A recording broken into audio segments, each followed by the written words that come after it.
നടിയെ ആക്രമിച്ച കേസിലെ പ്രധാന തെളിവായ മെമ്മറി കാർഡ് ഹൈക്കോടതി വിളിച്ചു വരുത്തും. മെമ്മറി കാർഡും പെൻഡ്രൈവും നേരിട്ട് കോടതിയിൽ ഹാജരാക്കണം. അതിജീവിതയുടെ ആവശ്യം പ്രഥമ ദൃഷ്ട്യാ നിലനിൽക്കുന്നതാണെന്ന് ഹൈക്കോടതി ചൂണ്ടിക്കാട്ടി.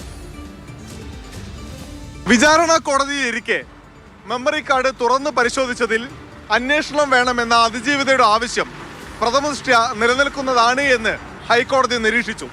ഇതിന്റെ ഭാഗമായിട്ടാണ് പ്രോസിക്യൂഷന് നോട്ടീസ് അയച്ചിരിക്കുന്നത്.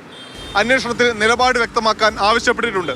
ഒരു മാസത്തിനകം മെമ്മറി കാർഡും പെൻഡ്രൈവും ഹൈക്കോടതിയിൽ ഹാജരാക്കണമെന്ന് കീഴ്ക്കോടതിക്ക് നിർദ്ദേശം നൽകിയിട്ടുണ്ട്.